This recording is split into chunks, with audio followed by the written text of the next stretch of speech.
90.5 FM. Muchas gracias. Estamos en vivo a través del programa A Quemarropa con Javier Simán. A continuación quiero presentar a cada uno de nuestros panelistas. En primer lugar tenemos a Diana Verónica Ramos, periodista con larga trayectoria en los medios de comunicación. Ha sido presentadora del noticiero de Canal 12, periodista y presentadora del noticiero de Canal 6, conductora del noticiero Megavisión Canal 21. Actualmente es presentadora de Teleprensa Canal 33 y recientemente ha lanzado su programa de radio El Corre Corre de la Mañana junto a Tony Cabezas. Un fuerte aplauso para Diana Verónica Ramos.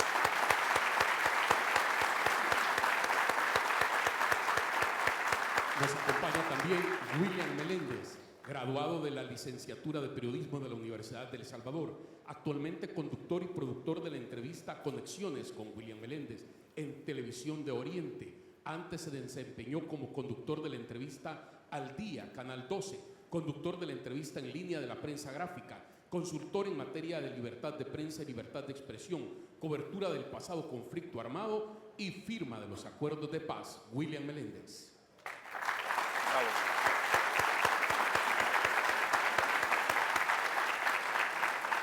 Manuel Burgos, graduado de licenciatura en Comunicaciones, 24 años de experiencia en los medios de comunicación, 20 años en Telecorporación Salvadoreña como reportero y jefe de información, 4 años en Red Salvadoreña de Medios como jefe de información, presentador y entrevistador. Reconocimientos recibidos: Periodista del Año 2014 entregado por la Asociación de Periodistas de El Salvador, Premio por Reportaje de Televisión entregado por Plan Internacional y Premio a Profesional destacado por la Universidad Tecnológica. Él es Manuel Burgos.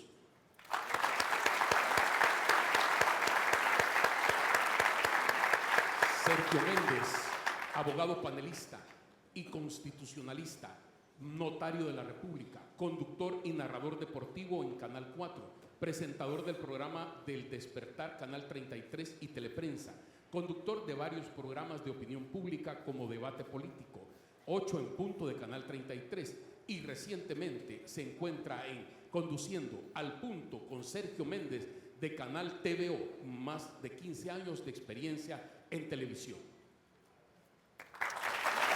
Bravo. Y finalmente tenemos a Edgar López Bertrán Jr., conocido como Toby Jr., es el pastor del Tabernáculo Bíblico Bautista Amigos de Israel, una de las mayores congregaciones cristianas no solo en El Salvador, sino en Centroamérica, con sus más de 400 filiales en el país y el mundo. En el año de 1995 fundó junto a su padre Radio Bautista y Canal 17, medios que nacieron bajo la visión de 24 horas de predicación continua. Actualmente conduce el programa de entrevistas Hablemos de Canal 17 y es el autor de más de 17 libros. Ellos son nuestros panelistas. Brindémosles un fuerte aplauso. Bárbaros. Felicidades, señor.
Simán.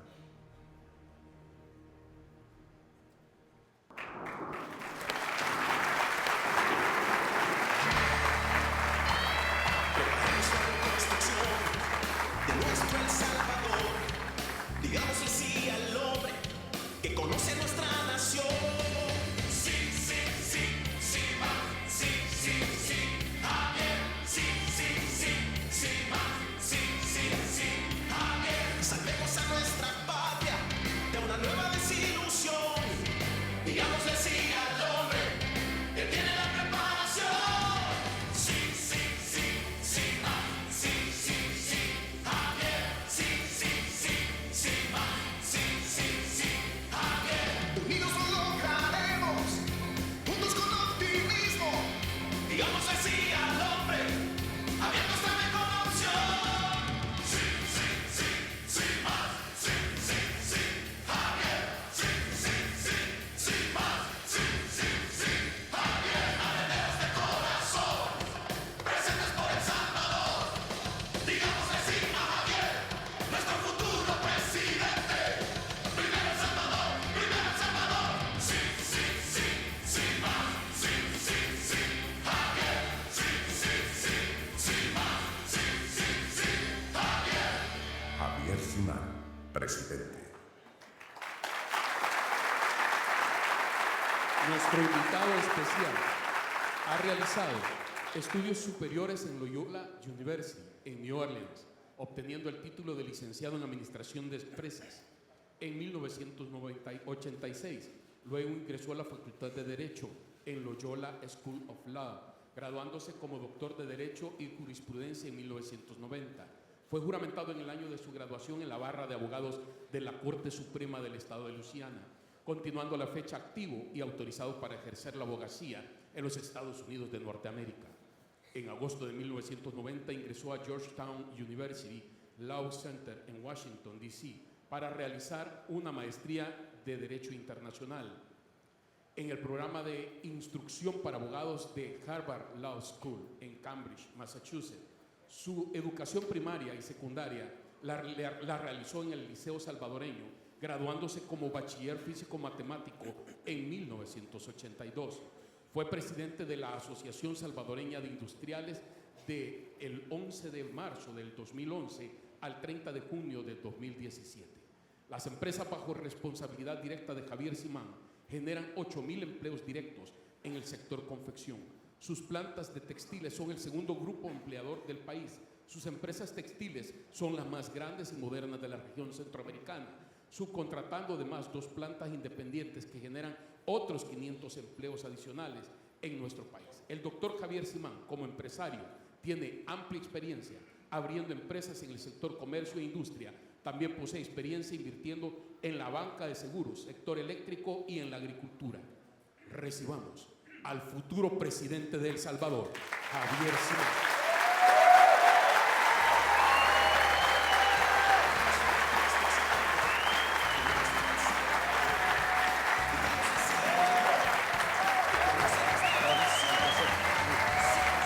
Felicidades, doctor.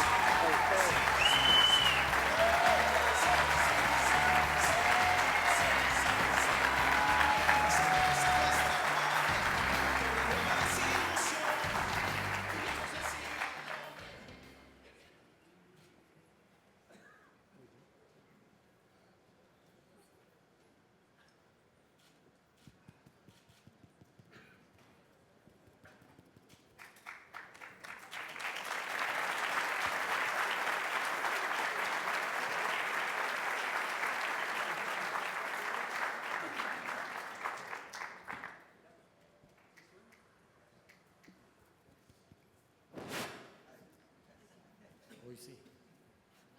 Muy buenas noches, muchas gracias por acompañarnos. Siempre dije que la presidencia no es un privilegio, es un trabajo. Así que estoy aquí para aplicar a este trabajo. Y me siento honrado de tener aquí a 5 panelistas de reconocido prestigio. Muchísimas gracias por acompañarnos. Más que quemarropa, me siento como en un pelotón de fusilamiento. Quiero agradecerles por estar aquí esta noche, quiero agradecerle a la audiencia que nos acompaña, a la audiencia que nos está siguiendo por redes y a la audiencia que nos está siguiendo por Canal 12, muchísimas gracias por acompañarnos.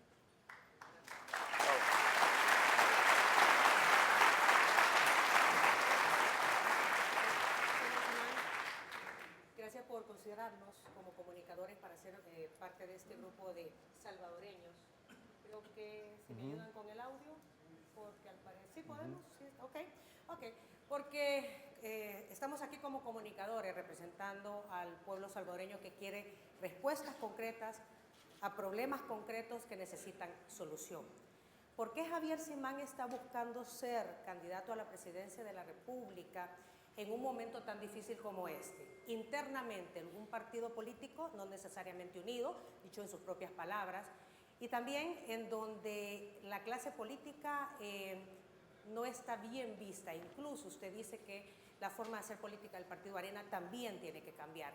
Y desde fuera estamos en una sociedad polarizada, donde las grandes fuerzas políticas no se están poniendo de acuerdo, en donde además los salvadoreños hemos dado un mensaje en la última elección de alcaldes y diputados, en donde bajó la votación, en donde la clase política está desprestigiada, los partidos políticos también.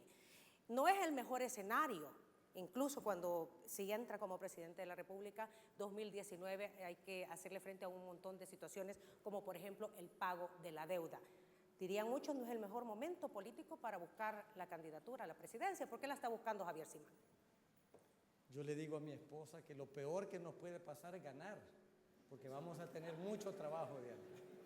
Y es precisamente por eso, porque todos criticamos la manera en que se hace política, todos criticamos lo que no se hace desde el gobierno, todos criticamos a los actores políticos, al sistema político, a los partidos políticos, pero no hacemos nada. Entonces llega un momento donde los que sí podemos, los que sí queremos, nos involucremos a cambiar las cosas, porque este país es de todos. Y si queremos un mejor país, todos tenemos que luchar por ese mejor país. Eso ya lo hemos escuchado. ¿Qué nos hace creer que usted sí puede y tiene las ganas de hacerlo? Mira, yo no vengo de la clase política, es decir, yo nunca he estado en un cargo político. Yo no estoy aquí por ser empresario, yo estoy aquí porque al igual que todos ustedes, soy un ciudadano que está cansado de lo que pasa en nuestro país, está cansado de los problemas de nuestro país. Y este no puede ser un esfuerzo solo mío, no es que solo yo quiera entrar. Hay muchos salvadoreños que nos están apoyando en este esfuerzo porque queremos cambiar las cosas en nuestro país. Y yo espero que no nos dejen solo en este esfuerzo. Esta es una tarea de todos los salvadoreños. La patria nos llama y nos llama a todos. En estos momentos difíciles es cuando principalmente los nacionalistas tenemos que salir y luchar por nuestro país y sacarlo adelante. Siempre hemos salido adelante de todas las adversidades y una vez más vamos a sacar el país adelante, pero tenemos que hacerlo los que queremos hacer las cosas bien, porque si no vamos a seguir teniendo los mismos problemas que estamos teniendo hasta ahora. Es valedero, perdón que le interrumpa, preguntar ¿a quién vamos a enderezar? Si el partido de derecha, que aparentemente no está muy unido, vamos a enderezar el país, vamos a levantar Arena, vamos a borrar los 20 años de Arena, o pretendemos levantar a El Salvador. Esa es la inquietud más grande, porque la gente, al igual que en mi mundo, que es religioso, se cansó de la clase religiosa y porque ven siempre el beneficiado al religioso y no a la congregación. Entonces, mi pregunta de hoy es, ¿el doctor Simán va a trabajar para Arena o por El Salvador? Voy a trabajar para todos los salvadoreños, pero para poder llegar a la presidencia, pastor, hay que utilizar un partido político como vehículo. Y el partido político con el que yo siempre me he identificado por sus principios nacionalistas, por la defensa de las libertades y de la democracia, es el Partido Arena. Entonces, no hay otra opción para mí, en mi corazón, correr por otro partido que no sea el Partido Arena. Por supuesto que en Arena también tenemos que hacer las cosas bien, porque en el camino algunos han seguido un camino torcido, pero no es el partido. Y todos criticamos al sistema político, todos decimos que el sistema político está fallando, y no es el sistema político, son los actores políticos. Los malos actores políticos son los que hay que cambiar, no el sistema político. Los partidos no son malos, no hay que satanizarlos. Lo que hay que hacer es asegurarse que haya gente buena en los partidos, que sea fiel a sus principios, ¿verdad? Pero ¿qué tan saludable es la democracia interna de Arena?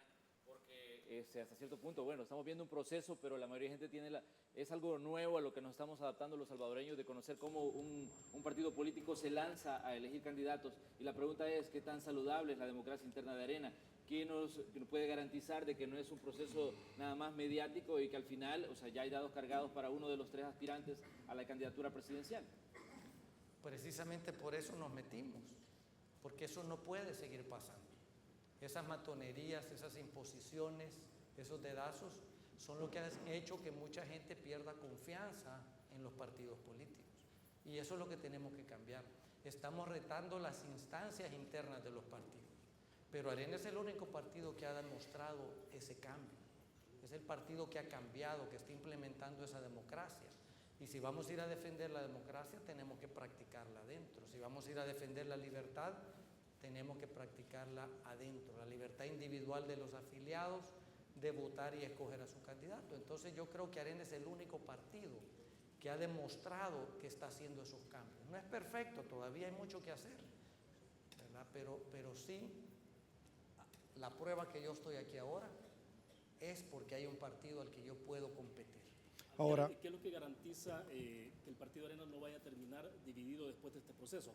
Este proceso es inédito, los partidos políticos lo están viviendo y uno tiene la percepción, en términos periodísticos, que lo está viviendo con mucha intensidad el Partido Arena. 3 candidatos, 2 potencialmente fuertes, pero ¿cómo lograr para que después de que termine este proceso ustedes puedan darse la mano, quien gane, y puedan conjuntar todas las fuerzas y convertirse entonces, ahora sí, en un solo partido político? Este es como un partido de fútbol. Tú tienes que irle a quitar la pelota al otro equipo para ir a meter gol. En ese proceso hay jalones de camiseta, hay codazos, hay zancadillas, pero al final los equipos se dan la mano. Ahora, cuando vos tenés un árbitro amañado, entonces no solo se dan duros los equipos, sino que también las barras. Y por eso es bien importante.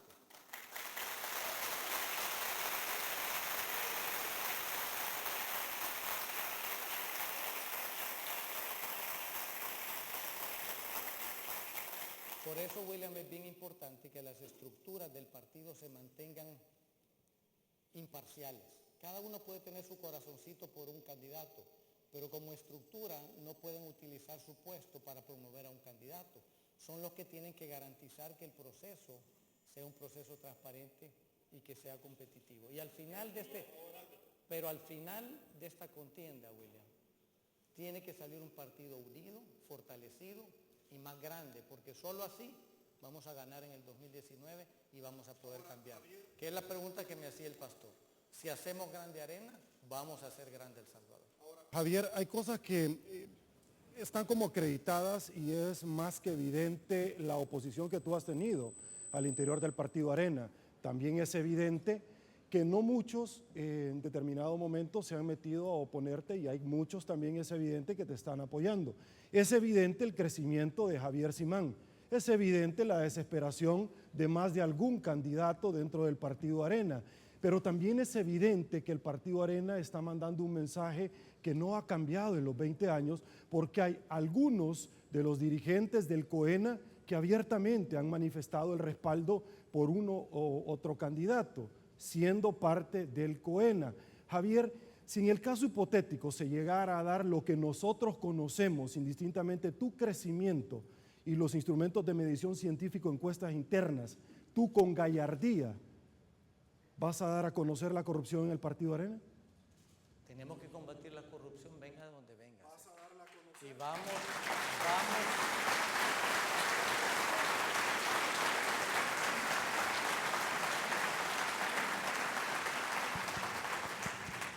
Viene filudo, Sergio, hoy.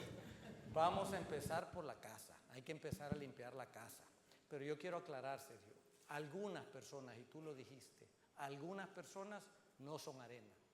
Arena somos todos los afiliados, ¿verdad? Y es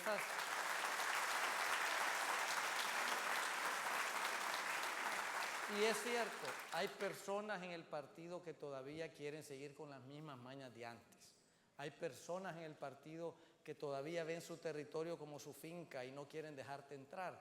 Yo he tenido que sobrepasar esos obstáculos, pero nadie dijo que iba a ser fácil. Sabemos que iba a ser difícil y por eso nos hemos metido, porque hay que cambiarlo. Y lo vamos a cambiar. Y primero Dios, el 22 de abril, los buenos areneros, los buenos hermanos areneros que quieren ese cambio, nos van a favorecer con su voto. Vamos a un corte comercial. Regresamos en un minuto. ¿Estamos fuera? No soy el mejor candidato. En nuestro país ya hemos tenido los mejores Solo candidatos. rapidito, porque Los vamos que después son de esto. simpáticos, A los los que salen bien en la foto, los que te prometen el cielo y la tierra. Ya probamos con todos esos buenos candidatos y ya sabemos cómo nos fue con ellos. Yo no quiero ser el mejor candidato. Lo que sí quiero ser es el presidente del que te podás sentir orgulloso.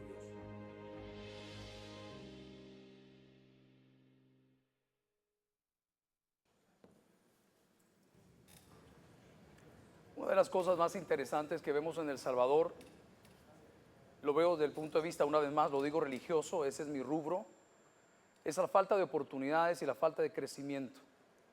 Por los amigos que hemos entrevistado me dijeron en los últimos 60 años el país ha crecido el 1.23 o 33%. ¿Cuáles serían los primeros 3 pasos que usted va a proponer hacer para poder generar ese crecimiento? Para poder dar seguridad y oportunidades, teniendo a la vista en el 2019 el éxodo de salvadoreños que vamos a recibir, Dios quiera, saludables desde Estados Unidos de Norteamérica. Mira, lo primero que tenemos que hacer es ir a generar confianza. Confianza es la palabra clave, porque tú no invertís si no tenés confianza, si no estás optimista que el futuro va a ser mejor. Tenemos que eliminar la burocracia y la tramitología. Eso está ahogando a cualquiera que quiera emprender un negocio. Para montar una fábrica son 272 permisos. ¿Quién va a querer empezar?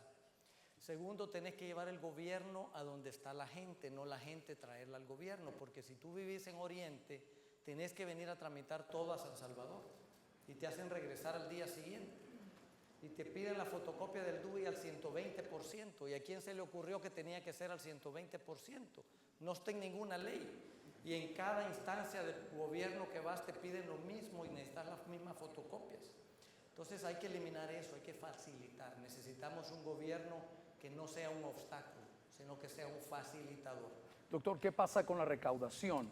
Hemos escuchado críticas del partido de gobierno, como de los nuevos aspirantes a la presidencia, con campañas e ideas, diciendo, es que ustedes siempre se han hecho los del ojo pacho con cierto sector. Ustedes saben quiénes son los deudores, pero son sus patrocinadores. Y por ser sus patrocinadores, no publican sus nombres. Sus empresas no están ahí. Mas, sin embargo, a la economía informal están queriendo abatirla, componiendo todos esos trámites que dice, ¿qué va a hacer en el caso de los grandes, de los peces gordos de El Salvador, que están muy cargados de plata, pero no colaboran en la recolección fiscal?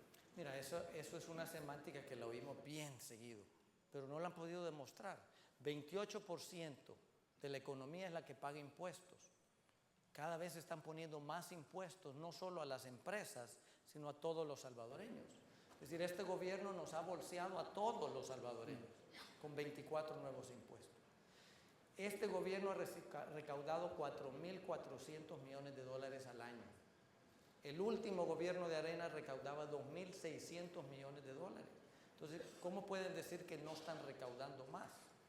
De hecho, hoy que ajustaron el Producto Interno Bruto es la suma de todos los bienes y servicios de un país, lo ajustaron y hoy resulta que somos de los países que más tasa impositiva tienen, contrario a lo que el FMLN viene diciendo que éramos de los países de más baja recaudación.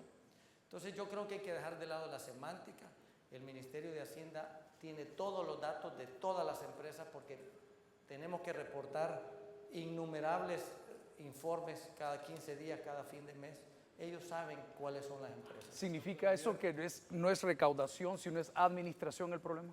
En mi opinión es mala administración. Es recaudación en el sentido que solo 28% de la economía te está pagando impuestos. ¿Qué pasa con el otro sector informal? Y ese solo agrego aquí, Manuel. Hace 6 años la economía informal era el 52%, ahora es el 73%. Cada vez más es difícil hacer negocio en nuestro país, entonces la gente se va a la informalidad. no solo no pagan impuestos, no tienen atención médica del Seguro Social sus trabajadores.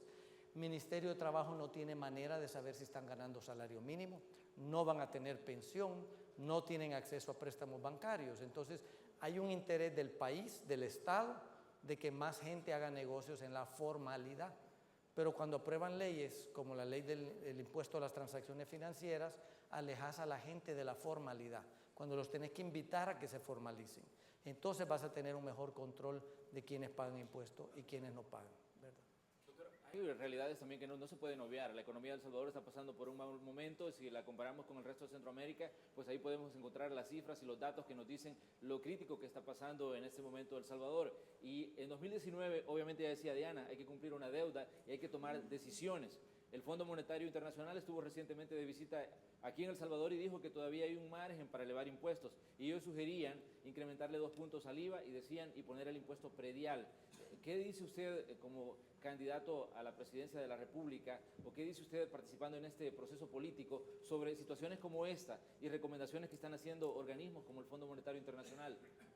Ya los salvadoreños estamos pagando demasiados impuestos. No puede seguir bolseando a los salvadoreños.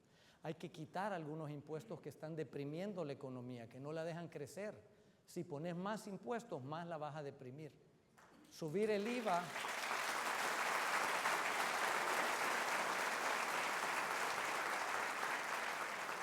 Subir el IVA tiene que ser una medida de última instancia porque golpea a los más pobres. Es inflacionario, te hace que todos los costos de vida suban. Entonces yo creo que hay que administrar mejor los impuestos que ya cobra el Estado. Yo mencionaba el impuesto a las transacciones financieras, ese hay que quitarlo, porque es un peaje a los que usan el banco y tú querés que la gente use el banco, no que haga transacciones en efectivo de las cuales no tenés control. Y exponés a la población a la ley de lavado de dinero por hacer transacciones en efectivo. Entonces hay un montón de impuestos que son totalmente contradictorios que hay que quitarlos. Hay que pensar el predial, pero ya estás pagando impuestos municipales, entonces o una o la otra, no puedes pagar las dos. Entonces yo creo que no se trata de ponerle más impuestos a la población, se trata de que se administren mejor los impuestos que ya se están recaudando. Y si tu economía crece, vas a recaudar el doble, ¿verdad? Hablando de crecimiento económico, Javier, se dice que no solamente se necesita que crezca la economía, sino que la ganancia, la riqueza generada en la economía se distribuye equitativamente. De acuerdo a un estudio que me proporcionó el Banco Central de Reserva en el año 2016, el 10% de la población más privilegiada del país obtuvo el doble de ingresos que el 40% de la población menos privilegiada. Entonces el desafío es no solamente que crezca, sino que también el fruto de eso se distribuya. Y dicen que una de las alternativas de solución a esto es revisar el salario mínimo. ¿Cuál es su posición sobre el salario mínimo y esta distribución de la riqueza generada del crecimiento económico? El problema no es que poca gente gana muchísimo, Diana. El problema es que mucha gente gana muy poco. Entonces, no se trata...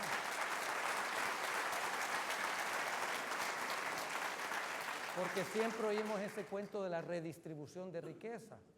¿Y quién la va a producir? Si necesitamos quien produzca la riqueza para antes redistribuirla.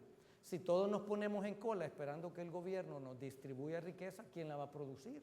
Entonces tenemos que fomentar que más gente gane más, ¿verdad? Por eso el problema no es los pocos ricos, el problema es los muchos pobres. Entonces, comparto contigo, necesitamos...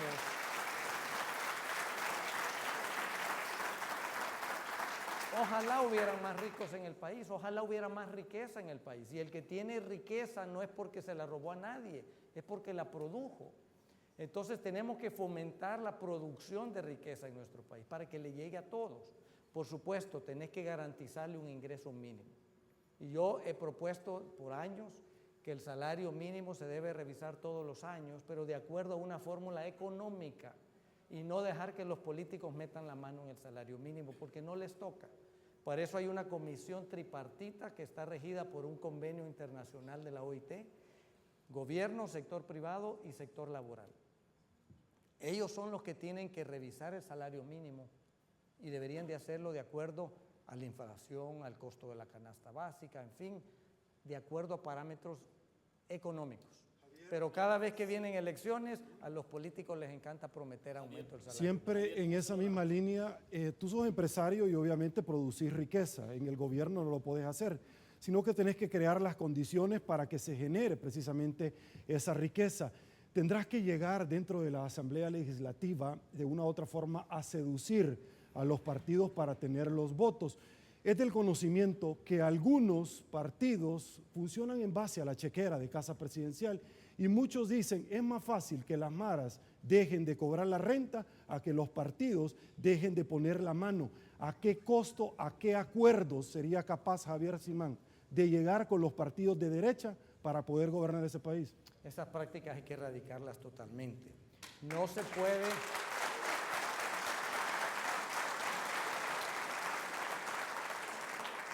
Tenés que llegar a acuerdos políticos con los partidos políticos. De hecho, todos los diputados han sido electos legítimamente por el pueblo. Todos los partidos representan algún sector de la población. Tenés que sentarte a negociar acuerdos con todos, pero no acuerdos debajo de la mesa, ni maletines negros, ni despensas de trámite.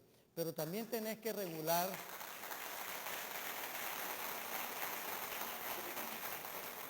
También tenés que regular en casa presidencial esa partida, porque esa partida no es secreta, es discrecional.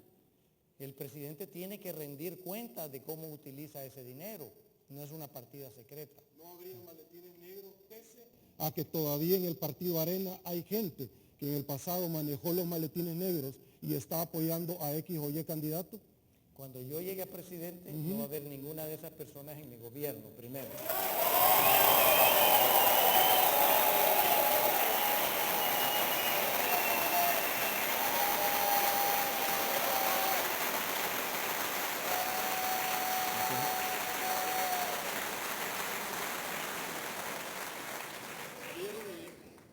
¿Cómo se logra reactivar la economía de un país cuando tenemos elevados índices de criminalidad, cuando hay control territorial por parte de las pandillas, cuando las empresas, para poder llegar a distribuir sus productos al interior, a las tiendas de los caseríos de los cantones, no lo puede hacer porque o les rentan o les asesinan a sus empleados?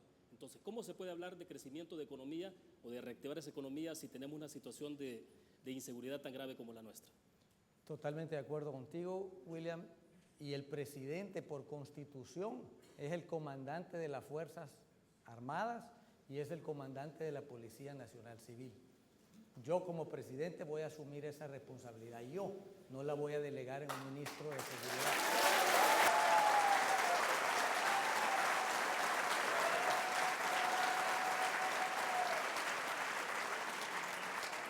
Porque no podés delegar esa responsabilidad. Tú tenés que liderar un gabinete para que todos trabajen juntos en combatir ese tema. Pero te quiero dar otro punto de vista. Si tú hablas con la mayoría de empresarios, su falta de inversión no es por la inseguridad. Su falta de inversión es por la desconfianza que hay en un gobierno que te viene proponiendo un cambio radical a nuestro sistema democrático. Un cambio radical al sistema de libre propiedad, de libre empresa y de la propiedad individual. Entonces, esa desconfianza que tienen los empresarios en las medidas populistas y en algunas medidas ideológicas es lo que te detiene de realmente invertir, porque tú no sabes cuando termines tu fábrica en 18 meses qué nuevas leyes van a haber pasado. Los empresarios, preguntarles, todos los jueves cruzamos los dedos a ver qué ley van a pasar en la Asamblea Legislativa, ya sea como dice Sergio o ya sea totalmente inconsulta con dispensa de trámite. ¿Hay que eliminar el impuesto a la telefonía? No creo. ¿Qué hay que hacer con eso? Pero ese impuesto que todos pagamos, porque todos pagamos 5 centavos masiva por cada $1 de tarjeta de prepago, ese impuesto debe de ir a la seguridad, pero no sabemos a qué se va. Como estamos hablando de economía, parece que se está poniendo muy de moda. Javier Simán va a donar su sueldo si llega a ser presidente. También tengo tarjetas de crédito que pagar, Sergio. Mira.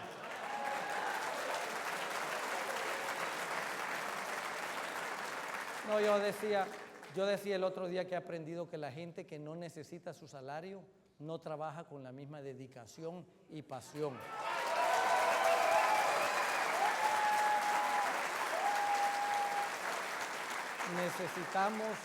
necesitamos llevar funcionarios que quieran ganarse ese sueldo, que quieran trabajar con pasión.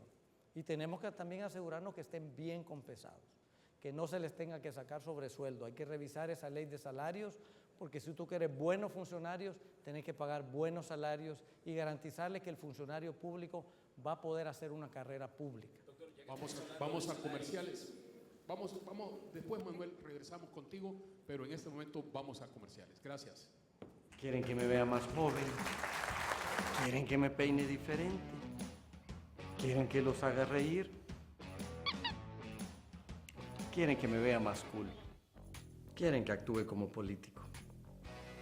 No se trata de mí, se trata de lo que juntos los salvadoreños podemos hacer para cambiar las cosas. Vamos a hacer del Salvador el gran país que merecemos.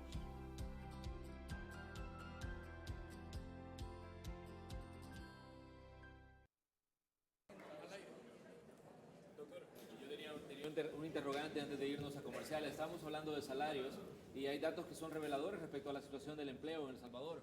Según el Banco Central de Reserva, el año pasado 54,000 personas salieron a buscar empleo y solo un porcentaje lo encontró. Según datos de FUSADES, 38,000 personas no encontraron el empleo que buscaban y estos vinieron en buena parte a engrosar el sector informal. ¿Cómo hacerle frente a realidades como esta y donde hay cifras que hablan, pero detrás de esas cifras hay personas que tienen que alimentar a su familia, que tienen cosas que pagar, igual como usted decía, que siendo incluso presidente se necesita pagar cosas de obligaciones que se tienen, pero ¿cómo hacerle frente a realidades como esas que tiene hoy El Salvador? En realidad son 80,000 jóvenes los que salen cada año a buscar empleo y no encuentran. Pero los que generan empleo, ¿quiénes son? Los privados, los ciudadanos, no es el gobierno. El gobierno tiene que generar las condiciones propicias para que los salvadoreños se animen a invertir, a crecer, a emprender sus negocios. Entonces no le toca al gobierno, pero cuando tenemos un gobierno que está constantemente arremetiendo con lo que van a generar esas oportunidades, difícilmente vas a encontrar esos empleos. Por eso hablaba yo que era importante generar confianza, facilitar. Si tú querés montar un negocio, que tengas todo el apoyo para que te vaya bien, porque tú vas a generar oportunidades para otros, ¿verdad? Por eso a los jóvenes también tenemos que enseñarles no a buscar empleo, a ser emprendedores, a que busquen sus propios sueños, porque si no terminan buscando el sueño americano en Estados Unidos, que encuentren el sueño salvadoreño aquí en nuestra propia patria.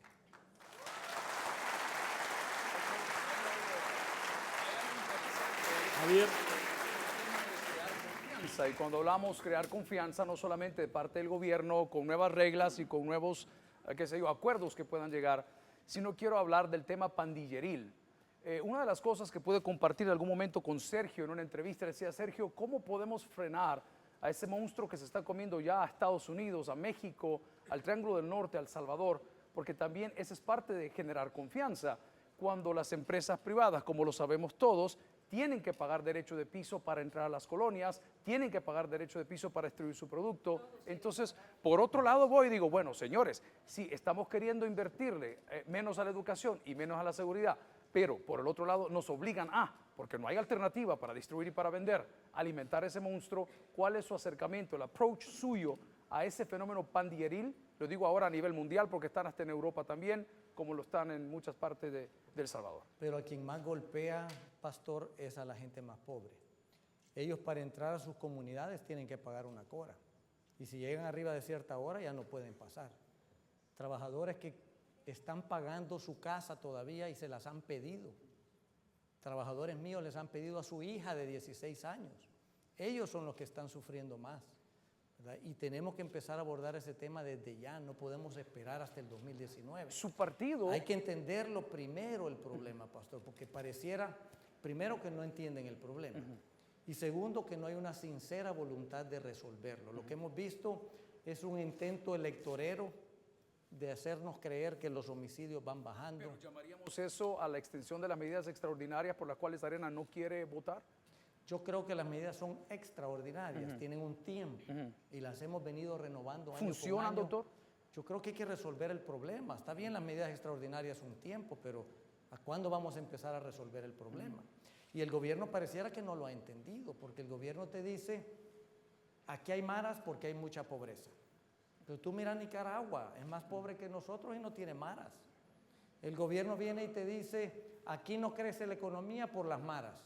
Honduras tiene maras y está creciendo al doble de nosotros. Entonces las premisas están equivocadas. Este es un problema complejo, social. Allá hay narcotráfico, es cierto, pero sus raíces son sociales. Salimos de una guerra.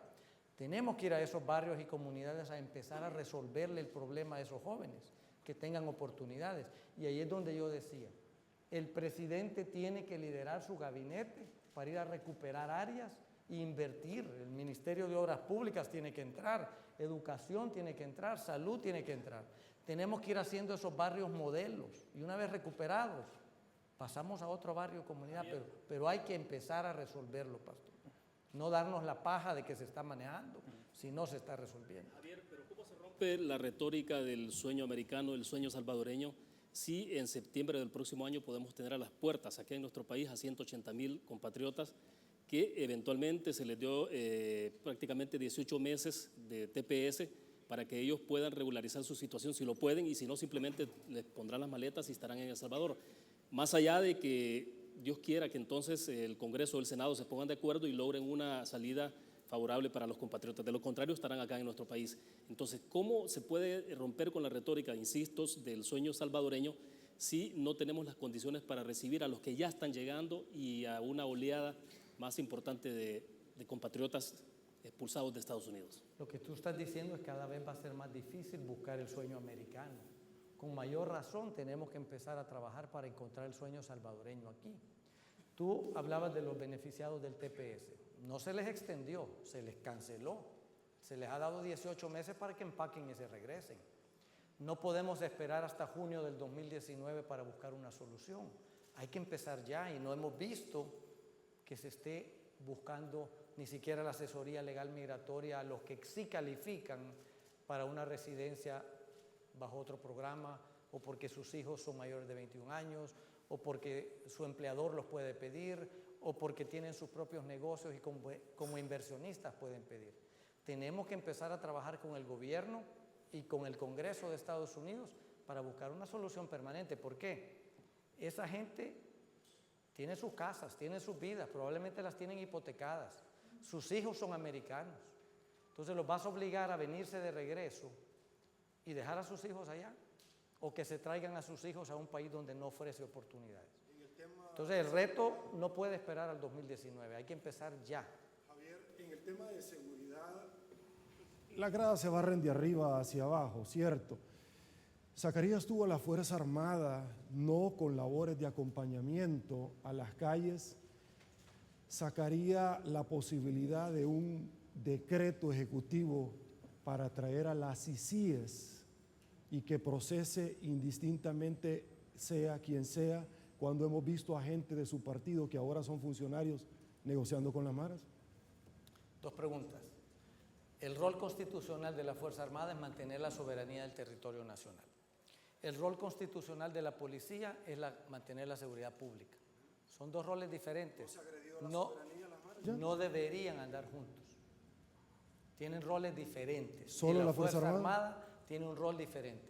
Poner tanquetas en los redondeles no te asusta a nadie, ¿verdad? Hay que mandarlos donde realmente...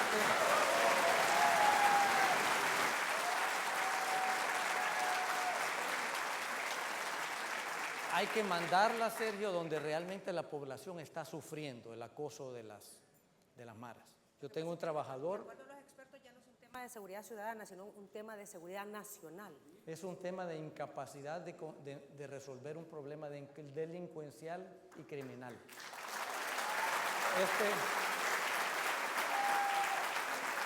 Este no es guerra, este no es un conflicto armado, este es delincuencia y criminalidad y es responsabilidad del presidente de la República manejar ese tema. Ahora, con el otro que tú me dijiste, la CICIG, famosa en Guatemala, tú hablabas de una CICIES, la Constitución le faculta al fiscal de armar cualquier comisión que quiera, comisión internacional, para que lo apoye y lo asesore.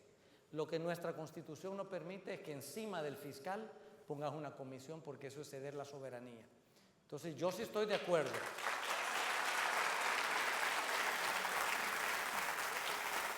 Yo sí estoy de acuerdo que el fiscal necesita todo el apoyo que requiera de organismos internacionales y él está en la facultad de organizar, de llamar a esos organismos a una comisión de apoyo a su gestión, pero jamás una comisión encima del fiscal.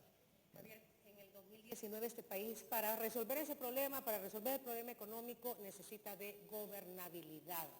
Este país necesita un líder. ¿A qué se compromete Javier Simán en el tema de liderazgo, en el tema de lograr sentarse con todas las fuerzas vivas de este país, no solamente los políticos, sino todas las fuerzas vivas, y establecer un acuerdo común que comience a generar los frutos de lo que salvadoreños estamos esperando de este país? Porque la polarización, ese debate estéril entre los políticos es lo que no nos permite avanzar. Tiene la capacidad, tiene el compromiso Javier Simán para en realidad sentarse, iniciar un proceso de conversación, pero sobre todo de acuerdos con plazos para ejecutar. Antes quiero aclararte que es liderazgo, porque muchos creen que uno por venir del sector privado ya es líder. No necesariamente. No necesariamente. Si tú sos presidente o vicepresidente de tu empresa, no te hace líder, te hace jefe, ¿verdad? Tú sos jefe.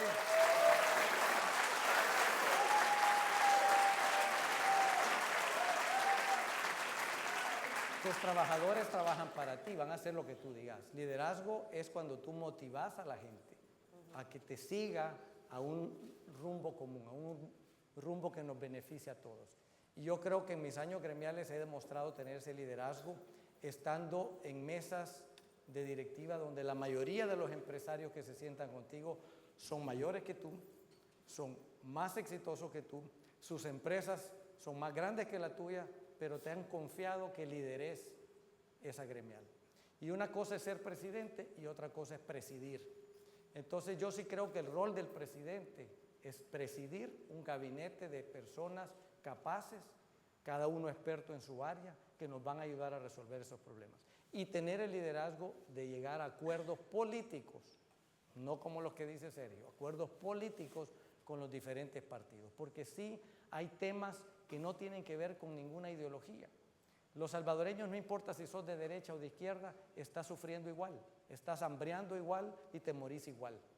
Entonces aquí la mayoría de temas no son ideológicos, son temas prácticos que hay que resolverlos. Pero se vuelven políticos. Hay que evitar eso, porque el tema de la pobreza no tiene por qué ser un tema político. Todos lo tenemos que combatir, podemos diferir cómo resolverlo, pero todos estamos de acuerdo que hay que combatir la pobreza. Entonces hay que empezar a buscar soluciones prácticas a los problemas y no entramparnos en ideologías y en temas de izquierdas y derechas. ¿Va a dejar a un lado la ideología de llegar a convertirse en presidente de la República? No es necesario que dejes de lado tus principios, pero cuando te sentás a negociar, podés negociar posiciones, pero nunca tus principios.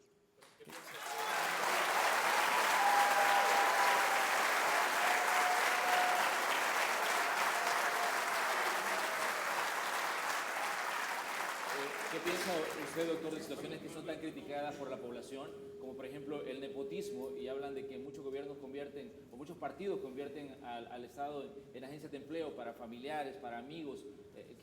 ¿Cómo ve usted esta situación que se dio en el gobierno de Arena, se ha dado en el gobierno del FMLN, pero cuál es la visión que tiene usted, Javier Simán? Se ha dado en gobiernos anteriores, se está viendo que se está dando en mayor cantidad en este gobierno. No es tanto porque sean familiares, sino que cuál es la capacidad de ellos. Porque no importa si es tu familiar, pero entró a un puesto compitiendo con otro montón de candidatos de igual preparación. Entonces lo que estamos viendo es familiares que ni siquiera tienen la preparación, mucho menos la capacidad, ocupando puestos con altos salarios, que obviamente es nepotismo, ¿verdad? Entonces, totalmente en contra del nepotismo. Tenemos que contratar a los funcionarios más capaces, más idóneos para cada uno de los puestos. Vamos a comerciales. Muchas gracias.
me corresponde a mí ingresar dentro de un tópico que es el estatus de protección temporal. Y quiero hablar de esto porque El Salvador ha perdido varias prerrogativas.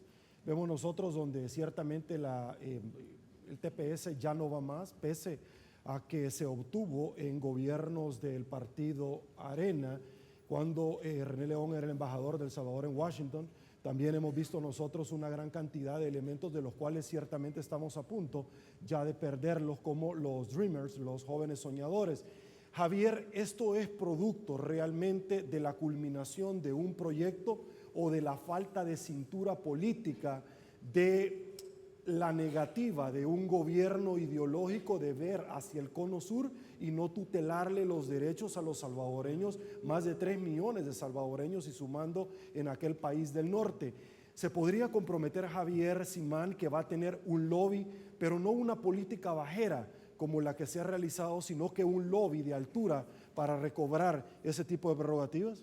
Ya lo empezamos a hacer, Sergio, y nos criticaron mucho cuando fuimos los 3 candidatos con el presidente del partido. Pero lo primero que había que hacer en Washington era ir a identificar quiénes van a ser los lobistas con los que vas a trabajar. Ir a identificar quiénes son los grupos de influencia que te van a ayudar, los sindicatos, que tienen que defender a nuestros trabajadores porque son los que mayormente trabajan en la industria de la construcción, por ejemplo. Sindicato de Trabajadores de la Construcción es nuestro mejor aliado. Gremiales empresariales, las empresas de construcción. En fin, el reto era ir a identificar primero quiénes son los grupos de influencia y quiénes son los congresistas que más pueden apoyarnos en este tema. El TPS tomó muchos años conseguirlo, no se consigue con un viaje, ¿verdad? Se renovó 11 veces, ya sabíamos que venía esa cancelación, pero no se hizo nada. Y agrado quiere agrado. Si tú quieres un favor del gobierno de Estados Unidos, lo menos que debemos de hacer con nuestro aliado principal, con nuestro socio comercial principal, con nuestro principal donante, es por lo menos apoyarlo en su lucha contra la falta de democracia en Venezuela. No atacar al pueblo y al gobierno de Estados Unidos con la quema de banderas y esos rótulos denigrantes. Entonces, si tú querés...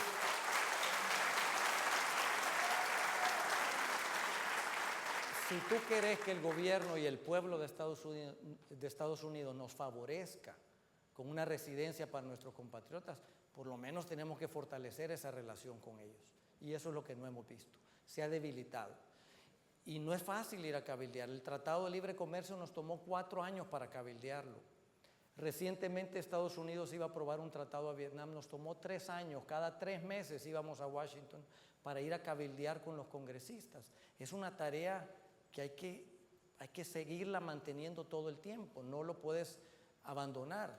Pero para eso, Sergio, necesitamos una buena representación en la Embajada de Washington. Agrado quiere agrado. ¿A qué estaría dispuesto Javier Simán con el gobierno de las barras y las estrellas para tener este tipo de prerrogativas? Mira, no se trata de qué le vas a dar, se trata que compartimos los mismos principios democráticos. ¿Cómo es posible que no nos alineemos con ellos para combatir a un régimen en Venezuela autoritario, represivo y corrupto, sino que nos alineamos del lado de los malos?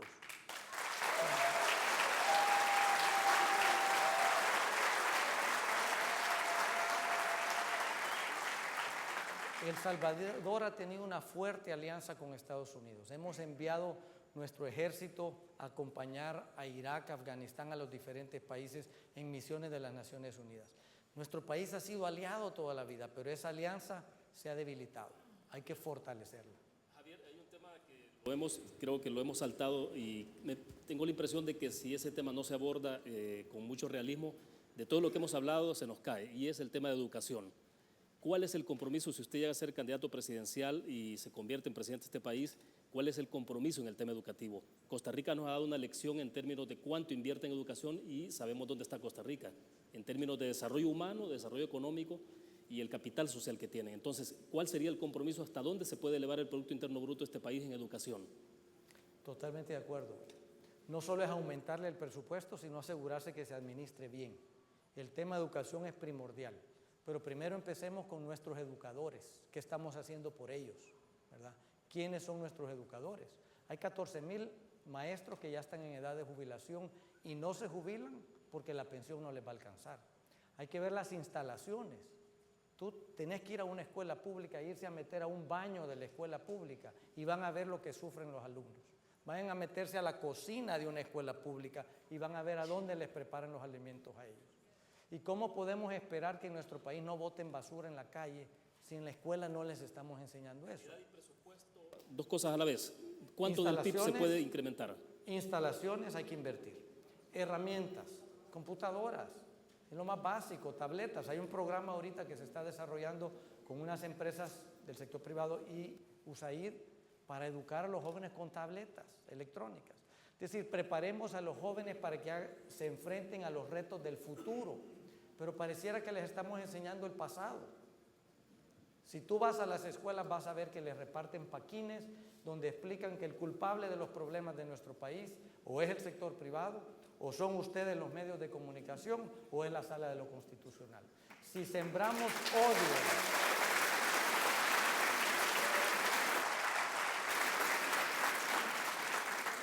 los primeros 6 años son los más importantes en la educación de los niños. Y si sembramos odio, vamos a cosechar más violencia. Entonces el reto es enseñarle a los niños qué van a enfrentar en el futuro. La tecnología está cambiando tanto, William, que tienen que estar preparados. ¿A cuánto del PIB, a cuánto se debe elevar? ¿O cuál es el compromiso de elevarlo al 5, al 6%? Yo no te sabría decir un porcentaje. Yo creo que depende de lo que necesitamos, porque hay que inyectarle al principio los recursos necesarios, porque necesitas invertir en las escuelas. Entonces puede que los primeros años tengas que invertir muchísimo más que después darle el mantenimiento.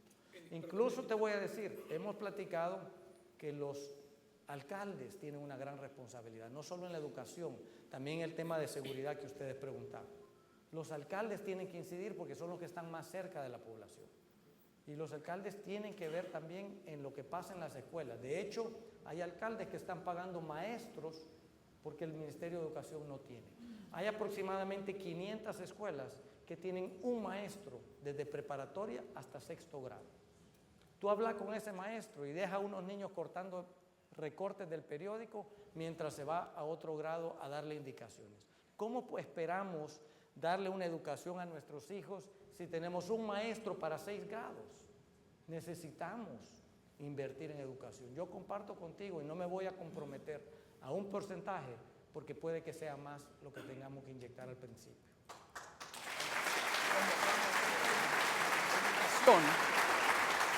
Estamos pasando por alto uno de los temas que aparentemente, cuando hablamos de educación, hablamos de valores. Lo hicimos en la entrevista que grabamos con usted hace un par de semanas atrás. El candidato que recién perdió elecciones en Costa Rica, curiosamente, era un pastor evangélico. No sé qué andaba haciendo en el mundo de la política, pero...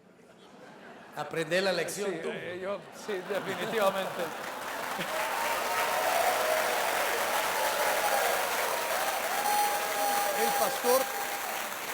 El pastor evangélico fue criticado y aplaudido por algunos acá presentadores de radio porque el muchacho que presenta el local dijo derechos para todos. Miren, la educación no comienza en la escuela, comienza en la casa. Los maestros del Salvador no van a poder resolver los problemas que ustedes como padres no resuelven en su casa. Totalmente de acuerdo.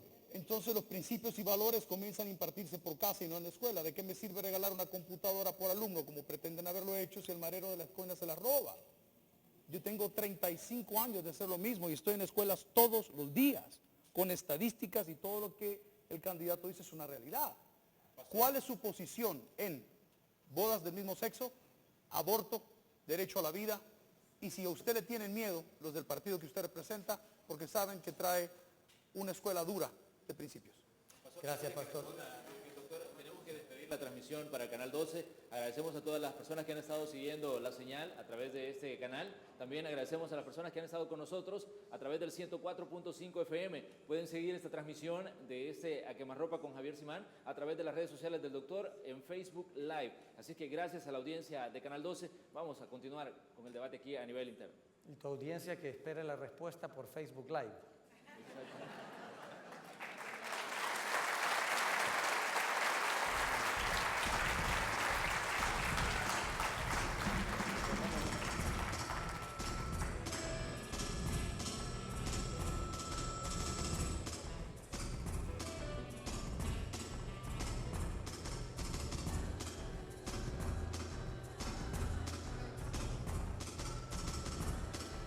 de esas me caería bien ahorita. Gracias. Pastor, antes que nada decirle que ojalá hubiera más personas de valor en la política. Y mi comentario sobre lo que pasó en Costa Rica, en realidad, ojalá hubiera más personas de cualquier de las iglesias cristianas con los valores que compartimos que se involucren en política, porque nuestro país está como está por la falta de valores, ¿verdad? Entonces, era una broma si te quieres meter en política, pues, ¿verdad? Pero para responder tu pregunta. Más que todo el tema que nos interesa a todos, pero nadie se quiere meter, nadie se quiere mojar. Había un adagio que no voy a repetir, que es el que quiera comer pescado, que lo agarre. Entonces nosotros preguntamos ahora, ¿quién es Javier Simán ante estos valores? Y todo el mundo dice Dios, y no quiero sumarle más preguntas. La pregunta es, ¿cuál Dios? ¿El Dios dinero? ¿El Dios fama? ¿El Dios fortuna? Solo hay un Dios. Amén. Solo hay un Dios. Amén. Entonces el tema va más que todo en bodas del mismo sexo. Lo hemos hablado con algunos del gobierno actual y le digo, ustedes han canjeado fetos por ladrillos. Porque están firmando tratados internacionales para que les construyan ciudades para ustedes, pero están matando a cientos de niños aquí dentro de nuestro país que tienen vida, ¿no? Bueno, mira, como presidente uno no va a ir a imponer su fe al gobierno, uno va a ir a imponer la Constitución. Amén. ¿Verdad?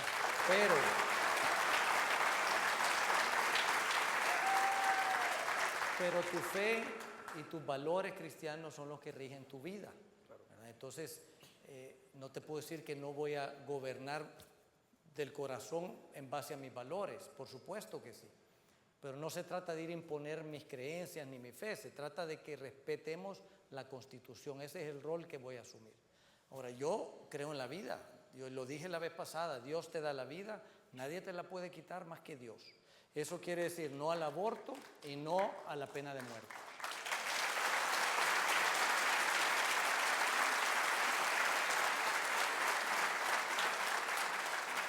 Pienso igual con el tema del matrimonio. El matrimonio es entre un hombre y una mujer.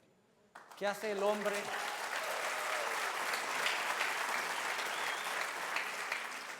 El matrimonio es la base fundamental de la sociedad. Ahora, si no querés entrar en ese tema moral, veámoslo desde el punto de vista jurídico. La Constitución es clara. La Constitución te define la vida desde la concepción. La Constitución te define el matrimonio entre un hombre y una mujer. Y mi rol como presidente es hacer respetar la Constitución. Y eso es lo que vamos a hacer.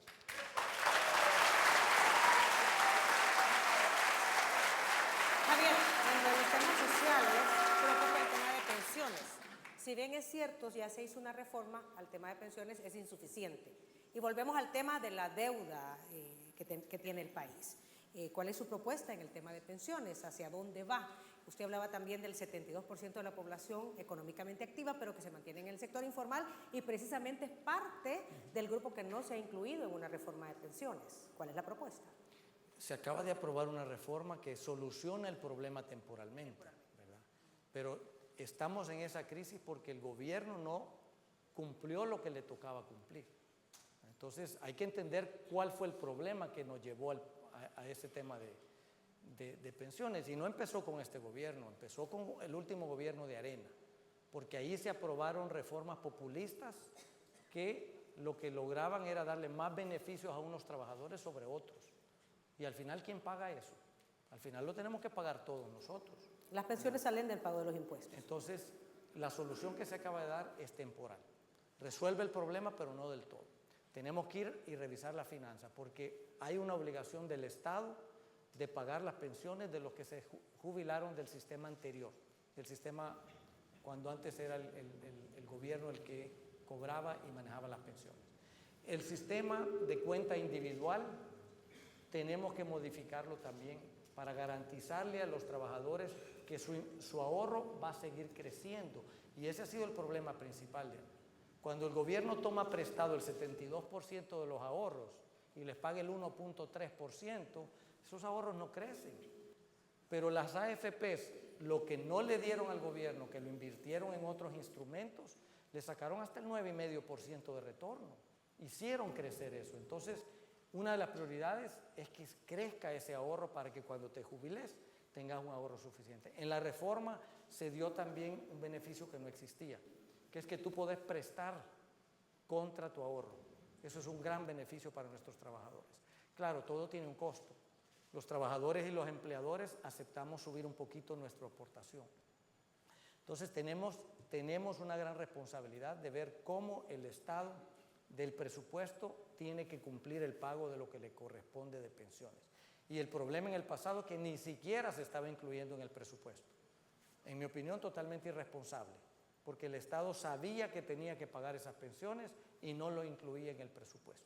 Javier, el año pasado El Salvador cayó en un impago, un tema lamentable para aquellos que entienden la trascendencia de tener una posición saludable como sujeto de crédito. El próximo presidente de este país se va a estrenar también con un préstamo que tendrá que cancelar a los pocos días y buscar acuerdos. ¿De qué manera, de dónde se va a sacar plata si muchos dicen que el gobierno va a quedar quebrado?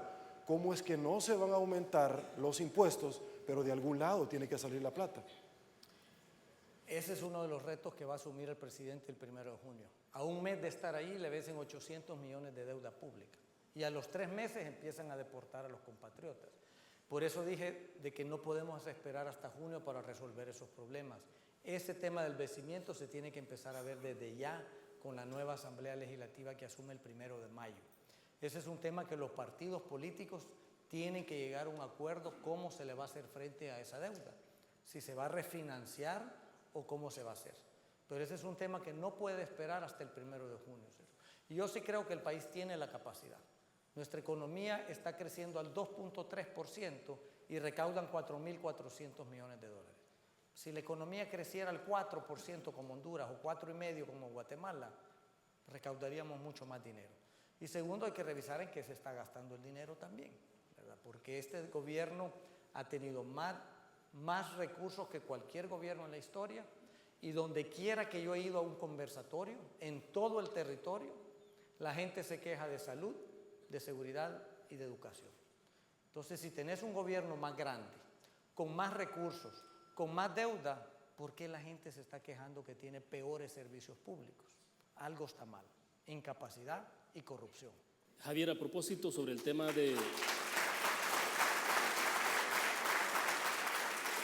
Estamos hablando del tema de la economía, de qué tan saludable puede ser una economía con los problemas sociales que tiene este país. Hablamos del tema educativo, pero el tema que tiene que ver con la salud de la población es esencial. O sea, de nada nos sirve tener un pueblo educado si finalmente no le estamos dando salud también, porque todo es complementario. ¿Qué hacer con la salud en este país? ¿Qué hacer para que los hospitales puedan tener al menos el 95% completo de abastecimiento de medicinas? Y me refiero a, por ejemplo, si hay que impulsar una reforma integral de salud, ¿hay que continuar con la que está en marcha? ¿O cuáles son los giros importantes en salud? Primero, poner a las personas más competentes a cargo y no estar reciclando los mismos funcionarios de un ministerio a otro.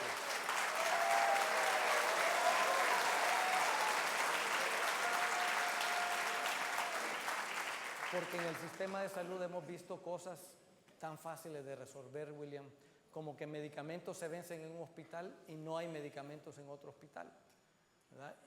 Tú ves a la ministra reclamando que va a despedir funcionarios por no dar los medicamentos. Si no hay medicamentos, hemos visitado los centros de salud y no hay medicamentos.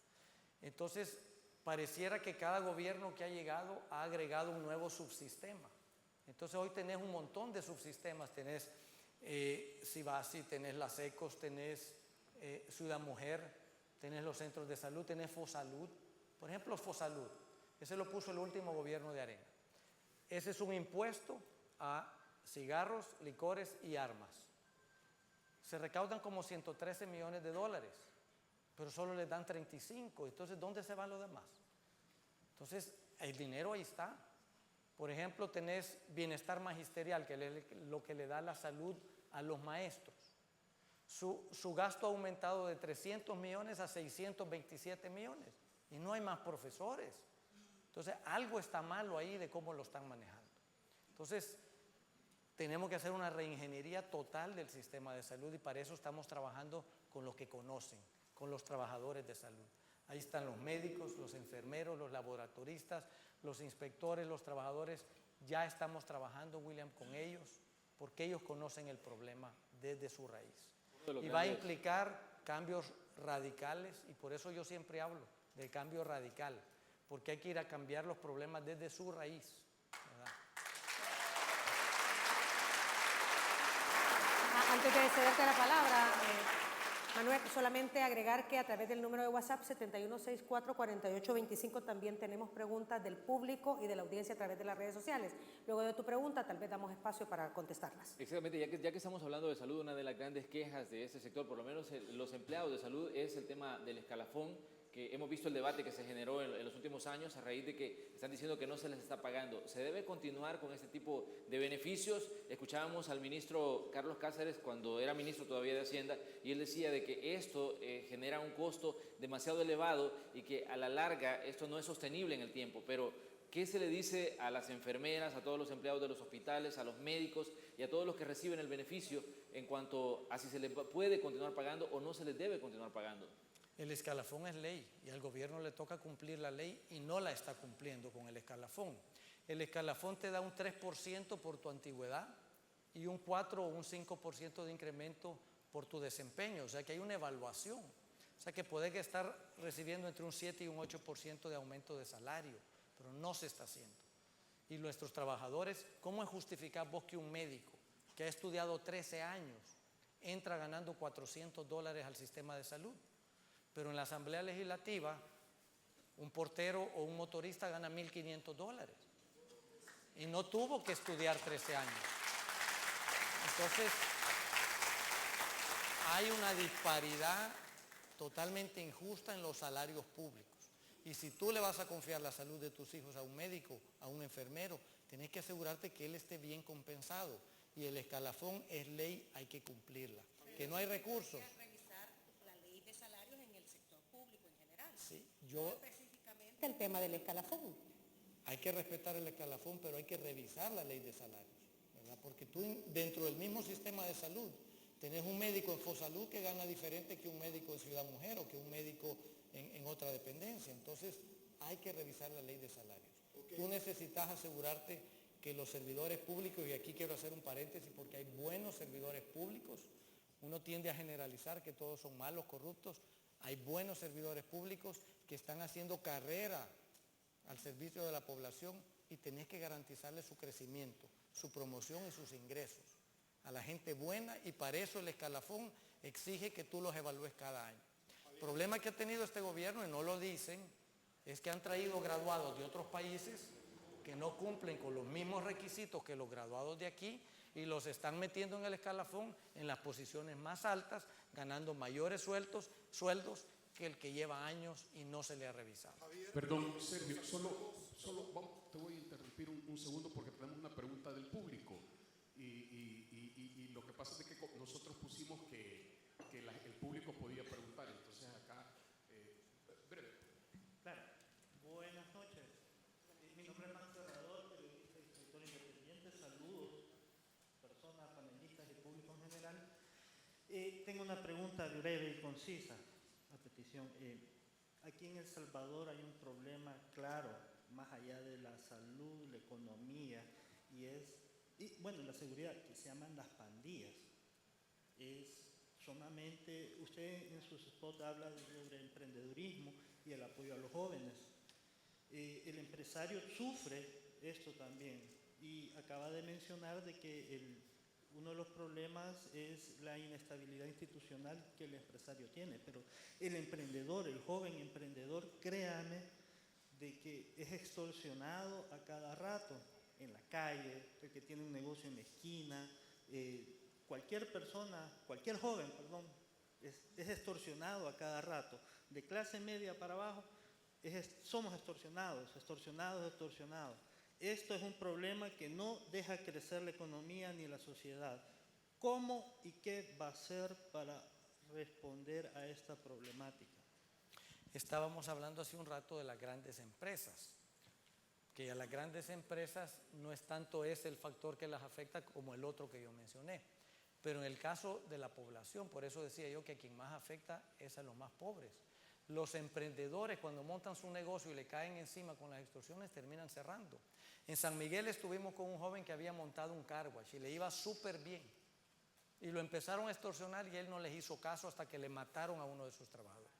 Terminó cerrando y perdieron el empleo 15 personas.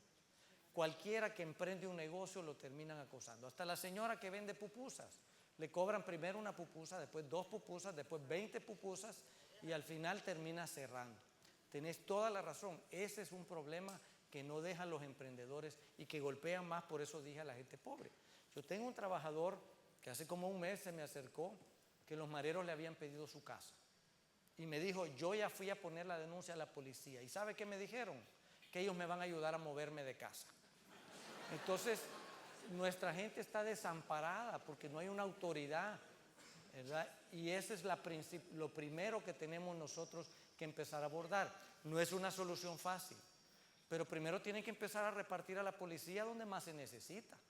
Y para eso necesitamos empezar a compartir información a dónde se están cometiendo más los delitos, qué tipos de delitos. Porque si usted ve, no hay ninguna correlación en cómo están distribuidos los policías con dónde se están cometiendo los delitos. Segundo, no se comparte la información entre las diferentes instancias. Usted tiene fiscalía, usted tiene la policía, tiene medicina legal, no comparten la información. Hay una comisión que supuestamente es para eso y no está funcionando. Entonces necesitamos primerito poner a la gente correcta en las posiciones correctas. Segundo, asumir nuestra responsabilidad como comandante de las Fuerzas Armadas y de la policía y ponerlas a trabajar al servicio de la población y no de ningún partido político ni de ninguna ideología. Entonces, teniendo a las personas correctas en las posiciones correctas, empezamos a resolver el problema. Dándole seguimiento a los acuerdos, 2 preguntas muy puntuales. Javier Simán, de ser electo candidato por el Partido Arena, haría alianzas con Gana, pese a que les dividió el partido con tránfugas y se llevó un buen número de diputados, número 1. Y número 2, en la presidencia de la Asamblea Legislativa, ¿por quién te decantarías? 2 han mencionado los más votados, el doctor Norman Quijano y Margarita Escobar, para dirigir la presidencia. Solo como dato relevante, Margarita se encuentra en el público. Por favor.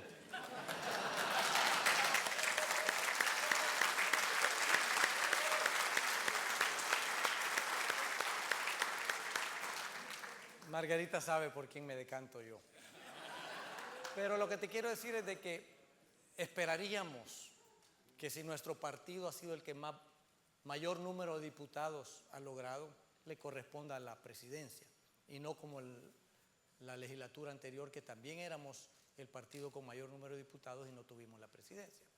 Yo creo que tú tienes que llegar a acuerdos con todos los partidos, te guste o no.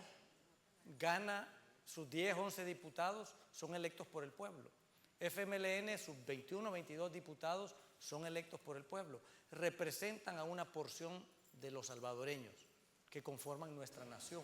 Entonces tenés que llegar a acuerdos políticos con todos los partidos. Ahora, lo que nos gustaría ver, y es un llamado que hago a todos los partidos, es que sean fieles a sus principios. Porque si Gana es un partido que se llama de derecha, debe de ser fiel a los principios de nacionalismo, a los principios de democracia, de libertad. Pero lo hemos visto votar alineado con el gobierno del FMLN. Entonces, sí esperaríamos de todos los partidos, incluyendo el nuestro, que sean fieles a sus principios.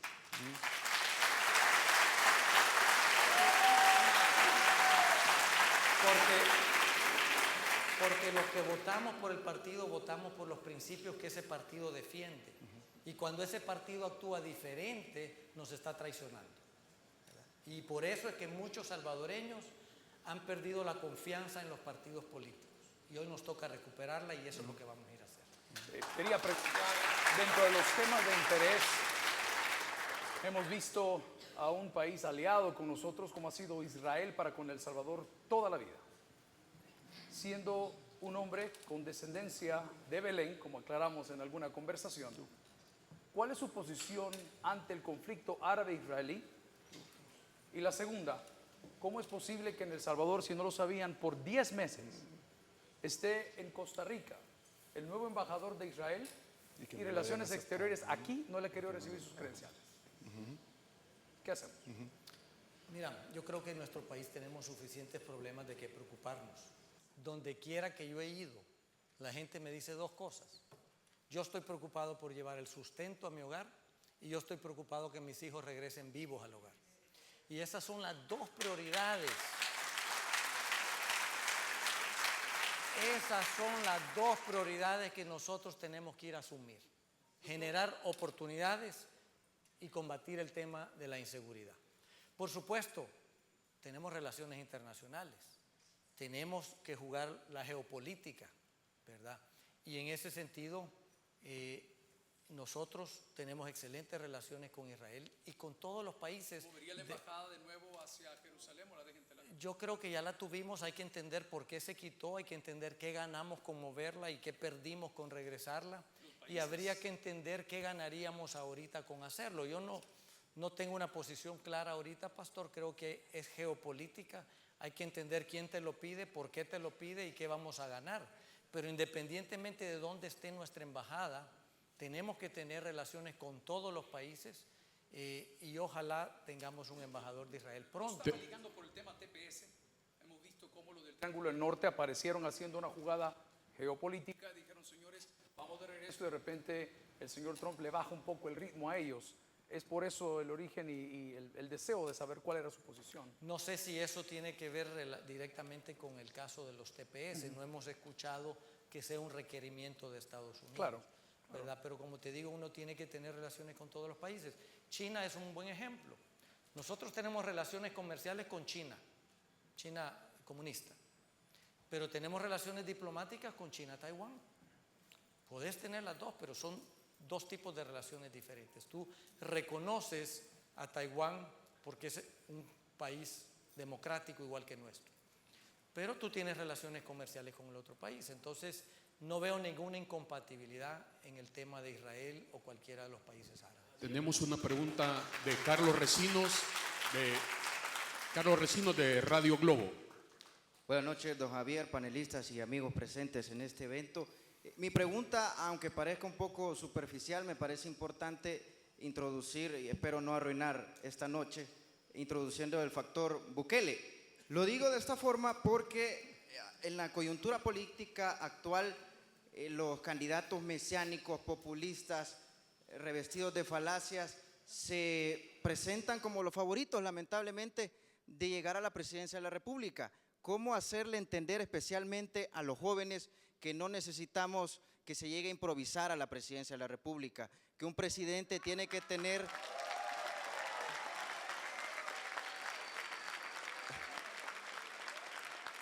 Un presidente tiene que tener las credenciales en experiencia y también credenciales académicas. Y cuando un candidato no me contesta por qué no tiene un título universitario, entonces a mí, sinceramente, me decepciona.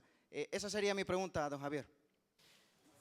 Gracias, Carlos. Yo siempre he dicho que los salvadoreños tenemos que escoger a la persona más capaz, no a la más popular o la más fotogénica, porque esto es como, y aquí voy a copiar lo que dijo Roberto Cañas, este es como un avión. No importa si unos van en primera clase y otros van en última fila. Si el avión se cae, nos morimos todos. Y ese es nuestro país. Nuestro país es el avión.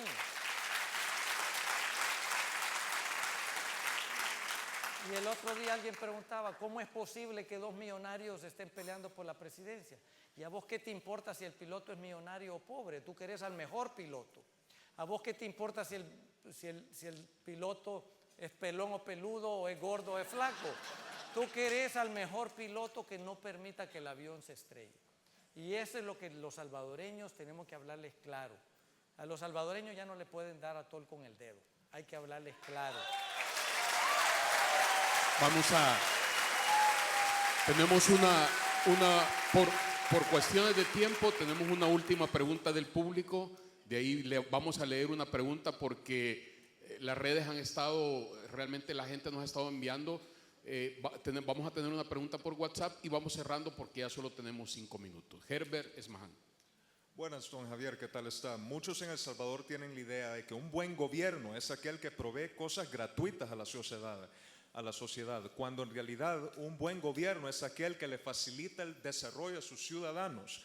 ¿Qué haría usted como presidente para facilitarle el desarrollo económico a los salvadoreños? Sí, también es responsabilidad del gobierno velar por los más necesitados. Yo no estoy en contra de los subsidios ni de los programas sociales,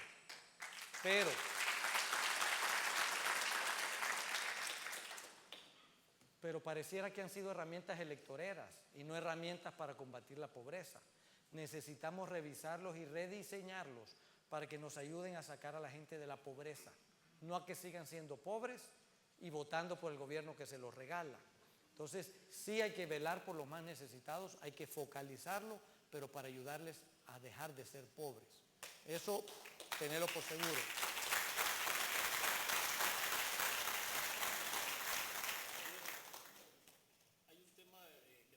Y tiene que ver con el compromiso, bueno, más bien con el planteamiento que se ha hecho siempre sobre la necesidad de contar con una sala de lo constitucional, o más bien una Corte Suprema de Justicia independiente. ¿Se va a continuar siempre acuñando el término de mantener una sala de lo constitucional independiente si usted se convierte en presidente de este país? O más bien en lo inmediato, una vez que se instale la nueva Asamblea Legislativa que tiene que elegir a la nueva sala de lo constitucional. Al presidente no le compete meterse y ojalá no se metieran, porque eso le corresponde a los diputados de la Asamblea Legislativa elegir a los magistrados más idóneos, ¿verdad? Y yo respeto mucho, yo creo que cuando uno dice que somos nacionalistas y republicanos es porque respetamos la separación y la independencia de los órganos de Estado. ¿Qué le recomienda a su partido? A mi partido y a todos los partidos que se sienten a llegar a un acuerdo para elegir a los magistrados más idóneos, más independientes y más capaces, porque necesitamos gobernabilidad, necesitamos una sala de lo constitucional totalmente independiente. Y lo hemos tenido. Y si tú ves para atrás, los partidos eligieron a 2 magistrados de derecha y 2 magistrados de izquierda, creyendo que iban a ser fieles a sus partidos, pero resultaron ser hombres independientes con criterio propio. Y por eso es que la población al fin siente cierta confianza en el sistema judicial. Sobre todo que no te van a violentar tus derechos individuales porque tenés a dónde recurrir. Pero si no tenemos salas, si queda acéfala, o si elegimos magistrados partidarios, entonces la justicia se va a ver comprometida. No podemos retroceder. Por eso un llamado a todos los partidos que van a asumir el 1 de mayo que nuestra prioridad es elegir magistrados independientes. Tenemos que ir despartidizando las instituciones que garantizan la democracia. Eso quiere decir Corte de Cuentas, Tribunal Supremo Electoral, quiere decir Corte Suprema de Justicia. Para terminar, dentro de las preguntas que fueron enviadas al WhatsApp, ¿cuál es la propuesta en el tema agrícola? Tomando en cuenta que es uno de los sectores que, si bien es cierto, está creciendo, pero no en la medida de lo necesario, y el sector exportador le está apostando también a la exportación de productos agrícolas. ¿Cuál es la propuesta?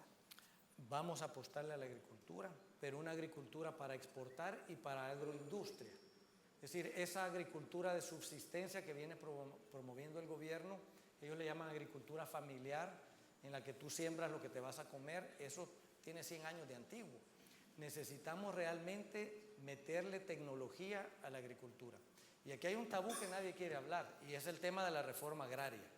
La reforma agraria ha parcelado nuestro país, si ustedes lo ven, en parcelas muy pequeñas. Y para poder ser productivo en la agricultura necesitamos parcelas más grandes. Yo no sé, y eso le corresponde a la Asamblea Legislativa, pero o se sube el límite de la reforma agraria o se elimina. Pero sí necesitamos realmente poder sacarle el mayor provecho a nuestras tierras más fértiles. Estamos viendo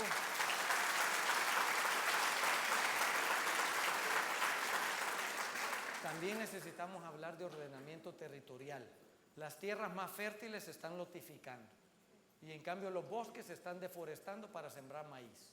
Entonces tenemos que tener cierto incentivo para promover la agricultura, agricultura tecnológica, productiva, agricultura que alimente a la industria. Porque la industria de alimentos y bebidas, que es una de las que más está creciendo, necesita insumos agrícolas y los termina importando de Guatemala, de México. Los concentrados para los jugos vienen de México. Concentrado de mango viene de México. ¿Y que acaso no hay mangos aquí? Pero le hemos preguntado y me dicen, aquí hay mangos por todos lados, pero no hay una plantación de mangos en el país. Aquí hay jocotes por todos lados, pero solo hay una plantación de jocote en San Lorenzo, Aguachapán. Entonces necesitamos potenciar ese cultivo masivo para exportar y para alimentar la industria de alimentos y bebidas, y sobre todo para que tengamos autonomía alimentaria. Aquí el frijol y el maíz lo traemos de Nicaragua, la leche y los quesos vienen de Nicaragua. Y vayan a hablar con los agricultores, vayan a hablar con los ganaderos. El agricultor, el campesino que está sembrando maíz, le cuesta un quintal de maíz $19 producirlo y se lo están pagando a $9. Pero para mientras Alba Alimento importa maíz de Nicaragua y lo está vendiendo en establecimientos de reconocido prestigio.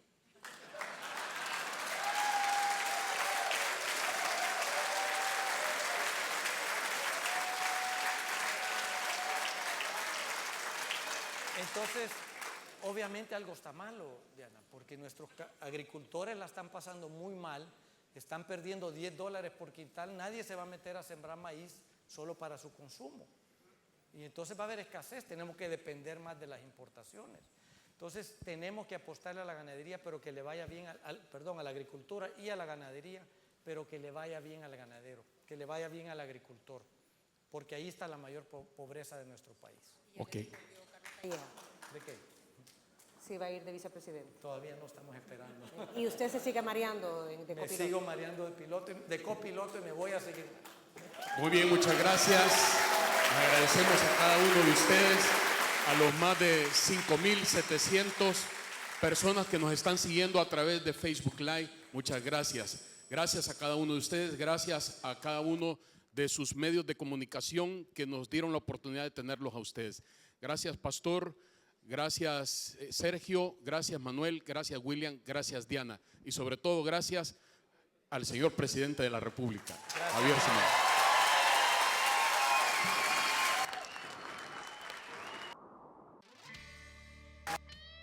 Preparemos la reconstrucción de nuestro El Salvador. Digámosle sí al hombre que conoce nuestra nación. Sí, sí, sí, sí, sí, sí, sí, sí, sí, sí, sí. Muchas gracias. No, yo no quiero cerrar sin agradecer a nuestros panelistas.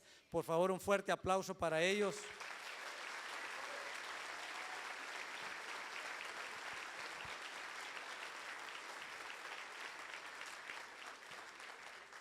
Y reiterarles que este no es un esfuerzo individual, este es un esfuerzo de todos los que queremos un mejor país, para nuestros hijos, para nuestros nietos, para las futuras generaciones. Y eso implica que todos trabajemos juntos en este esfuerzo. Yo les garantizo, yo prometo poco, pero cumplo mucho. Yo lo único que les puedo prometer es que voy a ser el presidente del que se sientan orgullosos de tener un presidente nacionalista que va a trabajar por los salvadoreños. Y esta es una tarea que no puedo hacer yo sola. Necesitamos del apoyo de todos ustedes, especialmente este próximo 22 de abril, porque ahí comienza esta lucha. Muchísimas gracias, muy buenas noches.